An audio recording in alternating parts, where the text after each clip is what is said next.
수천 년 전에 쓰인 글이 오늘날 우리가 꿈꾸는 이상적인 사회의 청사진이 될 수 있을까요? 오늘 우리가 함께 들여다볼 시편 72편이 바로 그 질문에 대한 답을 담고 있습니다. 완벽하게 정의로운 사회. 이걸 만들기 위한 레시피는 과연 뭘까요? 정말 인류 역사상 가장 오래된 질문 중 하나 아닐까요? 그런데 놀랍게도 아주 오래된 시편 72편이 이 질문에 대해 정말 놀랍도록 현대적인 그런 해답을 제시하고 있어요. 그게 대체 뭘지 지금부터 하나하나 파헤쳐보겠습니다. 자, 그럼 이 이상적인 나라를 세우는 여정을 5단계로 나눠서 따라가 볼 텐데요. 먼저 왕의 신성한 임무가 뭔지 보고 그 다음엔 백성과 왕의 관계, 그리고 정의로운 통치를 위한 구체적인 청사진은 어떤 모습인지, 궁극적인 목표인 샬롬은 또 뭔지, 마지막으로 이 지상의 왕국과 완전한 왕국 사이의 차이점까지 짚어보겠습니다. 자, 첫 번째 파트입니다. 왕의 신성한 임무. 여기서 말하는 통치자는 대체 어떤 존재일까요? 그냥 막강한 권력을 휘두르는 그런 사람? 전혀 아닙니다. 시작부터 아주 강렬하죠? 하나님이여, 당신의 판단력과 의를 왕에게 주십시오. 여기서 진짜 중요한 포인트는 왕의 권위가 자기 것이 아니라는 거예요. 이건 제가 힘을 갖게 해주세요가 아니라 제가 당신의 정의를 실행하는 도구가 되게 해주세요 라고 비는 일종의 기도인 셈이죠. 그러니까 왕의 역할은 권력을 누리는 게 아니라 이 땅에서 신의 의로움을 구현하는 거, 바로 그겁니다. 다시 말해서 리더십이라는 게 권력 행사가 아니라 더 높은 이상, 바로 정의를 위한 봉사라는 거죠. 요즘 우리가 많이 얘기하는 섬기는 리더십의 아주 오래된 원형이라고 볼 수도 있겠네요. 왕은 그 자체가 목표가 아니라 정의를 시현하기 위한 도구, 즉 수단인 겁니다. 그렇다면 정의로운 왕에게 주어진 구체적인 미션은 뭘까요? 시편은 3가지를 기도하라고 말합니다. 첫째, 가난한 사람들에게 정의를 가져다 줄 것. 둘째, 그 땅에 번영을 가져올 것. 그리고 셋째, 왕국의 좋은 영향력을 넓혀갈 것. 이 순서 되게 의미심장하지 않나요? 모든 것의 출발점이 바로 가장 약한 사람들, 그들을 위한 정의라는 점. 이게 핵심 중의 핵심입니다. 자, 그럼 두 번째 파트입니다. 백성과 왕. 이렇게 정의로운 통치자가 있다면 그 통치자와 백성들의 관계는 어떤 모습일까요? 이게 또 이 청사진의 아주 독특하고 중요한 부분입니다.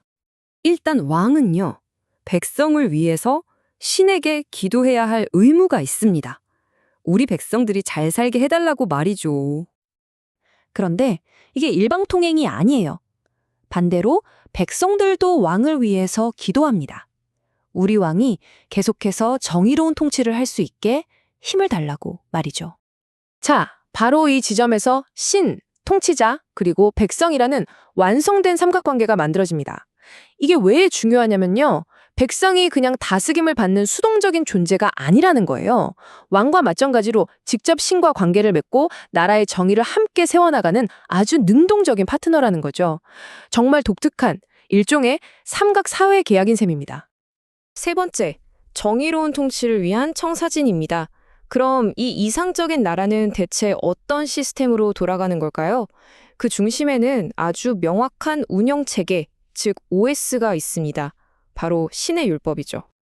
여기서 말하는 하나님의 의라는 건요, 그냥 착하게 살자 같은 막연하고 추상적인 개념이 아니에요. 이건 왕이 반드시 지켜야 할 아주 구체적인 기준, 바로 신의 율법, 즉 토라를 의미합니다. 그리고 왕이 이 율법을 잘 지키게 하려고 아주 구체적인 의무들을 명시해 놨어요. 보세요. 율법서를 직접 자기 손으로 베껴 쓰고 그걸 항상 옆에 두고 매일매일 읽어야 합니다. 당연히 모든 명령에 순종해야 하고 교만해지면 안 되고 절대 율법에서 벗어나면 안 된다는 거죠. 이건 뭐냐면 왕이라고 해서 자기 마음대로 할 수 없게끔 명확한 책임 시스템을 만들어 둔 겁니다. 결국 이 모든 법과 시스템이 제대로 돌아가고 있는지 아닌지 그걸 뭘로 판단할 수 있을까요? 바로 이 구절에 답이 있습니다. 그가 가난한 백성의 억울함을 풀어주고 궁핍한 사람들을 구원하며 억압하는 자를 꺾을 것이다. 네, 바로 사회에서 가장 힘없고 약한 사람들이 어떻게 대우받는지가 그 통치의 성적표이자 정의의 시금석이 되는 겁니다. 자, 그럼 네 번째입니다. 이 모든 정의로운 통치 시스템이 향하는 궁극적인 목표는 과연 뭘까요? 한 단어로 요약할 수 있습니다. 바로 샬롬입니다. 우리가 보통 샬롬을 그냥 평화라고만 생각하기 쉬운데요. 사실 그보다 훨씬 더 깊고 넓은 의미를 가지고 있어요. 이건 단순히 전쟁이나 갈등이 없는 상태가 아니라 정치, 경제, 사회, 영적인 모든 영역이 조화롭게 통합돼서 하늘과 땅이 하나가 되고 모든 것이 완전한 상태. 그야말로 궁극적인 온전함을 의미하는 거죠. 그리고 가장 중요한 연결고리가 바로 이겁니다. 정의가 바로 이 진정한 샬롬을 세우는 토대라는 사실. 다시 말해, 우리가 앞에서 계속 얘기했던 그 정의로운 통치가 없으면 진정한 의미의 샬롬은 결코 이룰 수 없다는 뜻입니다. 자, 이제 마지막 5번째 파트입니다. 지상의 왕국과 완전한 왕국. 여기서 이 시편을 이해하는데 아주 중요한, 어떻게 보면 약간의 반전 같은 포인트가 나옵니다. 바로 이상과 현실의 문제죠. 한번 생각해 보세요. 만약 이 시편이 말하는 왕국이 완벽한 유토피아라면 애초에 가난한 사람을 돕는다는 말이 왜 필요할까요?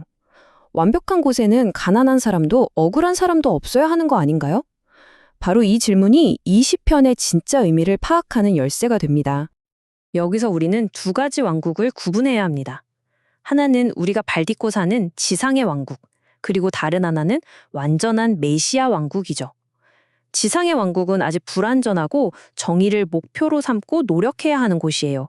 그래서 가난한 사람들이 존재하고 그들을 보호해야 하는 임무가 있는 거죠. 반면에 메시아 왕국은 이미 완벽하고 정의가 그냥 그 자체의 속성인 곳입니다. 당연히 가난한 사람도 없고요. 그러니까 시편 72편은 바로 이 불완전한 지상의 왕국이 저 완벽한 왕국을 향해 나아가기 위한 청사진인 셈입니다. 그러니까 핵심은 이거죠.